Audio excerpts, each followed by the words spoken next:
uh, after my graduation, I worked in this company for about 3 years. So total about 4 years in America. And the whole microcomputer revolution, the personal computer revolution, the Apple, the IBM PC, which happened a little later, was all happening there. So I could even say that I really witnessed the birth of the microcomputer revolution, or microelectronic revolution right there. Quite exciting time, and I enjoyed my stay there extremely well. That's really insightful. I think you've witnessed the birth of a major revolution that's booming today. I think pretty much everywhere. Absolutely. Amazing. This was really, really insightful. So that's an exciting journey all through your education and university, and that wraps up the first round.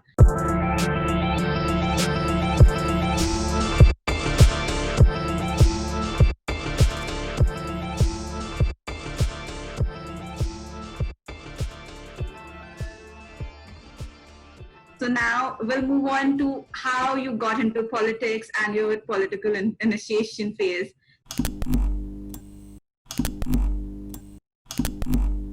So let's start with that. And we've read that Rajiv Gandhi was one of your major political inspiration for you.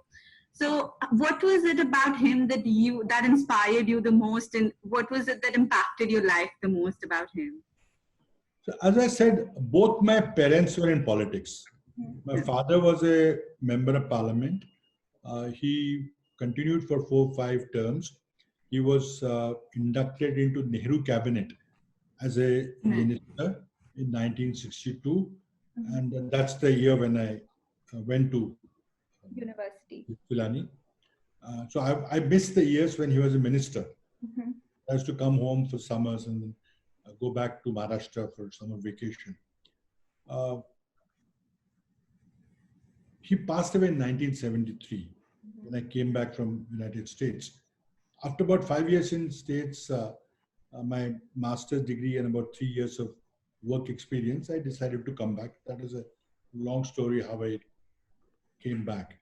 And there was after 5 years abroad, it was a very touch and go decision. Could I continue to stay with higher, because it's a very comfortable life, and the buck stopped there. I mean, there's nothing higher than what was happening in the United States at that time. Technologically, it is very, very satisfying. You're doing frontline work all the time. California was a great place to live, you know.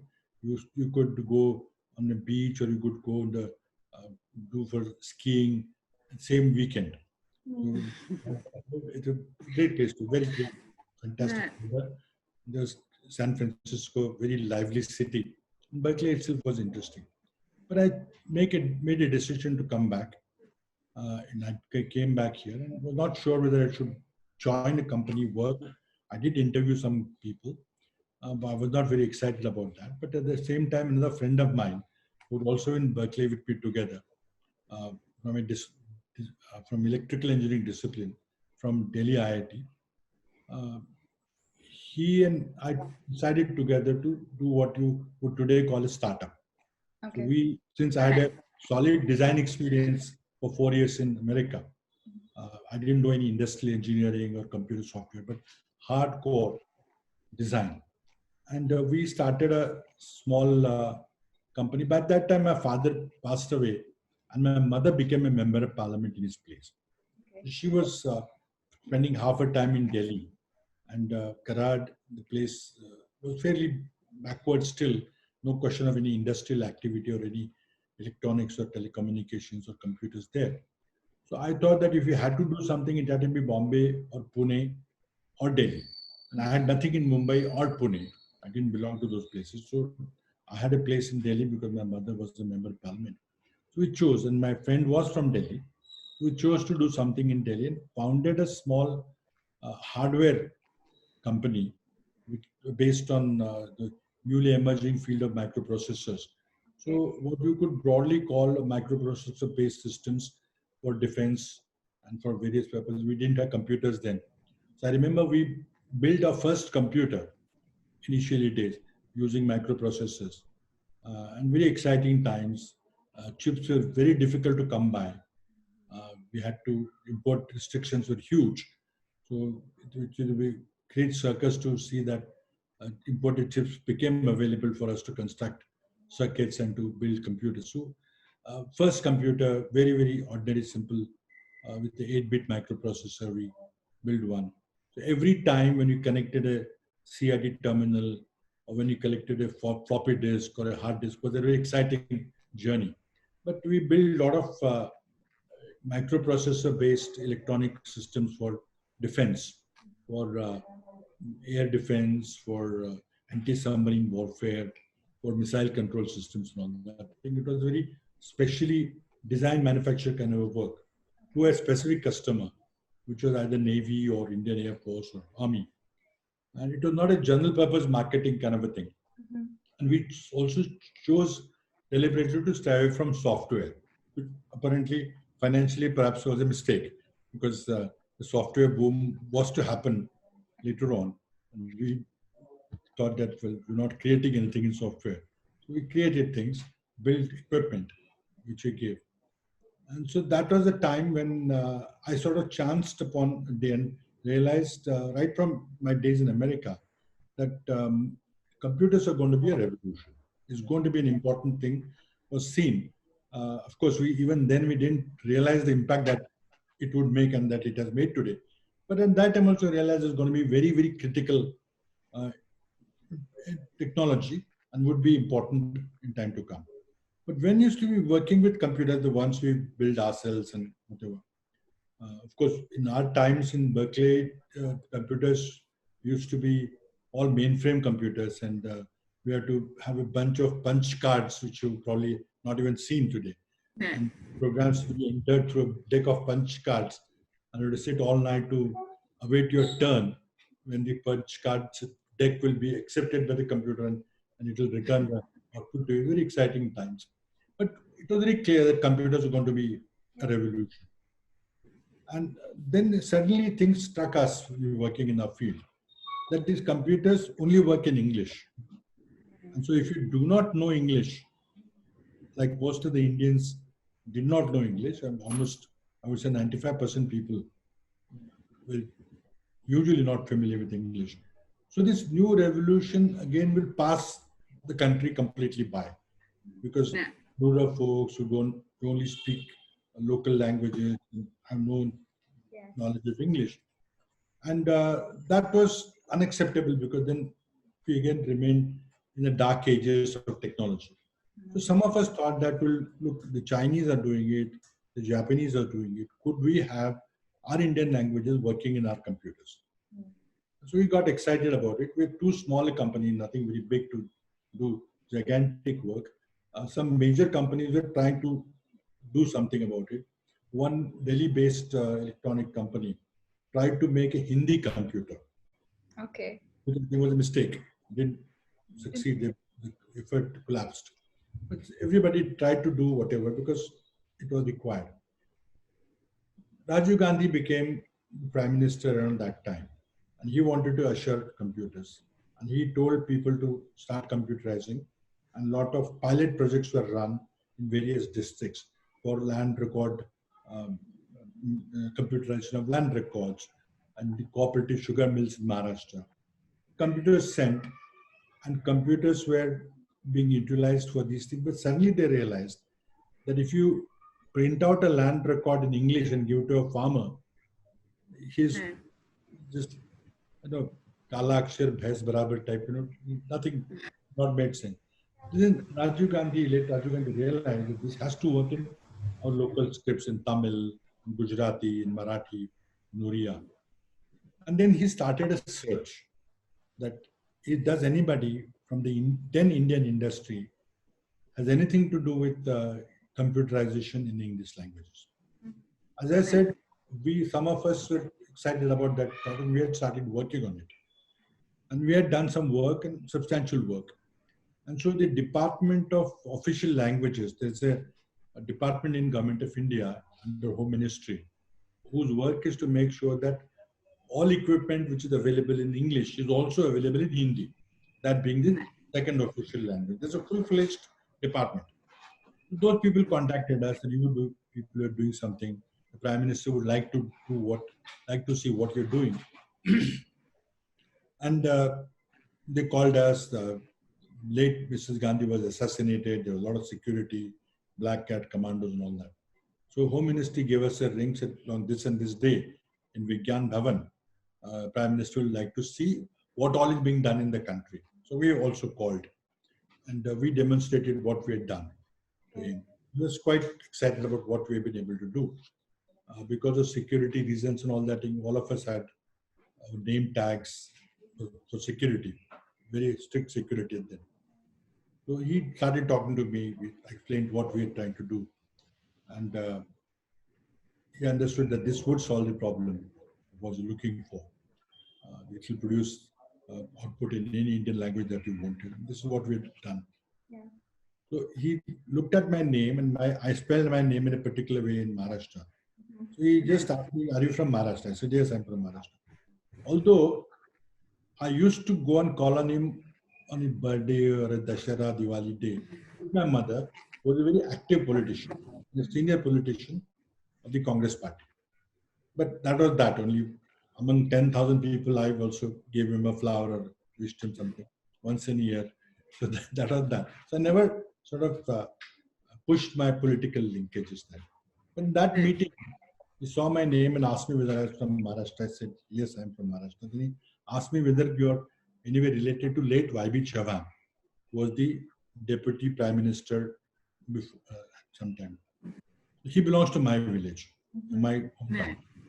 But we're not related. So I just quietly said, "No, I'm not related to him." And that I kept quiet. I could have continued the conversation, but kept quiet. Then he was very close to my mother. And he asked me, "Are you related to her?" Directly. I was taken aback, and then I had to say, "Yes, I'm related. I'm a son." He remembered that. Then, but we didn't politically connect at all. But he remembered me. Whenever there is any important event happening, he used to send for me. Particularly, Mr. Sam Pitroda was active in 𝐂𝐫𝐞 and trying to create digital exchanges and all that. We made a presentation to him for what we had done. So he's generally aware of it. And in that atmosphere, 91 came. And my mother was a member of parliament, and my mother said that she's not going to contest the Lok Sabha election anymore because of her age. So that seat fell vacant. So he and my mother offered to late Rajiv Gandhi, who was contesting his second election, that why don't you contest from Karad, my hometown, as a second seat for Rajiv Gandhi. Okay. So, as you know, normally people contested from 2 seats. Indira Gandhi also contested from 2 different seats. So he was contesting from Raebareli or Amethi or whatever. So he said, "Okay, let me consider it." So I think he did consider seriously whether he should contest from Karad, which was vacant because my mother had vacated it. But at that time, and they said, "If you don't want to contest, then I'm not going to contest. You could consider my son." What she suggested. And late Rajiv Gandhi was looking for people with some international background, some technology background, and people who could. He wanted to build a new team of youngsters for his second term in 91. He remembered, and that association was limited association. Remembered, and he suddenly popped the question that, "Look, why don't you contest Karad?" I was taken aback, and I knew that was a great honor because you are among the 550 people in the whole country. And you represent about 10 lakh plus people. So I said, "This will be a great honor." He said, "Okay, let me consider it if it's possible." And he just forgot. And I also forgot. Until the last date, there was no decision. And there were a lot of established politicians from my constituency because my mother had withdrawn. So they had staked their claim. So there was a lot of jostling for the seat. But the very last day, when the nominations were closing, and we are in Pune, nearby hometown, a phone call came from Congress President. He was not a Prime Minister in 1991. And so the PA said that the CP would like to call. That was at 3 o'clock at night. The next day was the last day of filing the nominations. The CP would like to come. CP in Congress party means Congress President, even today. So that's a code for Congress President, CP. So the telephone operator said CP would like to call. My mother took the phone. Rajiv Gandhi came online. He used to call my mother Kaki ji. Okay. So he said, Kaki ji, I have decided to field Prithviraj, your son, in Karadi, your place. So I hope it's all right. She said, okay, fine. He said, where are you? We are in a place in a guest house in Pune. How far are you from your hometown? Not very far. Can you go and file? Yes, we could. And so he said, okay, I'm giving the phone to George, who was his personal secretary. He said, make the correct spelling and all that you tell. So I took the phone and spelled out the name correctly and all that. And suddenly, I was a candidate for Lok Sabha in 1991. And so I called back home saying, look, I'm coming to file the nomination. There's a big hangama in the state. Suddenly, the third person from the family contesting Lok Sabha, and Rajiv Gandhi's handpicked choice. So I had to face a very difficult election because the established leadership of the Congress party didn't like my entry. And they tried to sabotage my election. Fortunately, I got elected, but unfortunately, Rajiv Gandhi got assassinated during the election, before the voting took place. And if he had lived, I would have a different story, life sad to tell, but he was no longer there. Election was delayed by 1 year, 1 month. But fortunately, I got elected by a good margin and became a member of parliament from Karad, 1991 May. And my political innings started. And I ceased to be engineering, hands-on engineer. One thing I pride myself that I was a hands-on engineer in America for 3-4 years, and I was a hands-on engineer while I was doing the startup activity, all these defense electronic. I don't think anybody who has a degree has worked as much as I did in design, manufacture, everything engineering in my own small way. So when I got elected to Parliament, became a member of Lok Sabha, that chapter got over, of being a hands-on engineer. But technology background helped me a great deal in my parliamentary career, because almost all the subjects that you handle at the national level, as per our constitutional division, they're all technology related.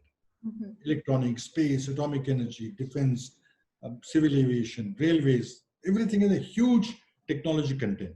And I had an edge over that because everybody else didn't understand a lot of technological terms. I was fond of that. And new technology and all that. And at that time, late Narasimha Rao became the Prime Minister because Rajiv Gandhi was no more. And he was also fond of technology. He used to operate his own computer and knew a little bit about technology and all that. And we got along well. At that time, there was a suggestion that some new first-time MPs made ministers. Okay. So Narasimha Rao said, okay, choose one from north, south, east, west. And the aides gave 4 names from each area. And later on, of course, I didn't know then, later on I found out my name was from the west. And I had best qualifications. I had a very strong Congress linkage with my mother and all, and I had very good background and all that. So my name was selected.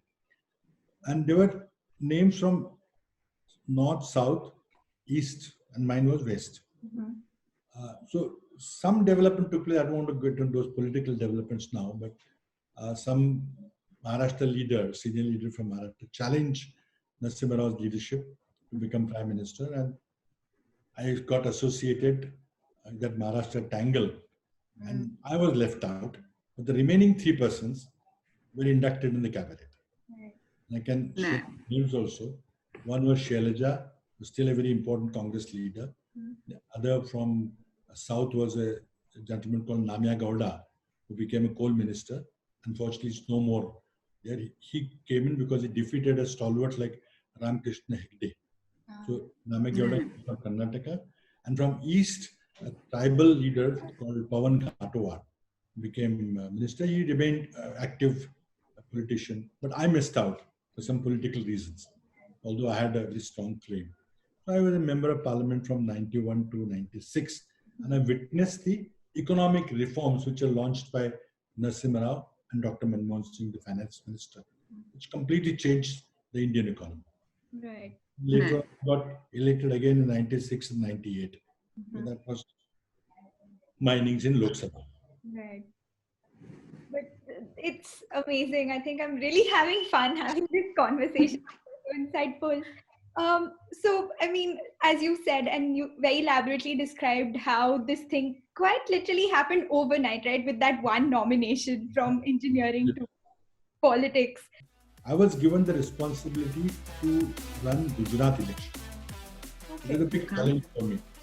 We have the central cabinet of the Congress party consists of 8 or 10 general secretaries who are given responsibilities for 1 or 2 states. So it's like a party cabinet. I don't know how, but Rishil Gandhi asked me to join the government, and she called me personally and said, I'm nominating as the Minister of State in the Manmohan Singh government. And then next day I found out that I've been made a Minister of State in Prime Minister's office. Wow. And there was to be Science Advisory Committee to Prime Minister, and I was to sit on every important committee the Prime Ministers attended. Great learning period for me for 6 years, from 2004 to 2010 November. What is your favorite book, and which ones you would recommend to people who would want to know about India and its core fundamental governance better?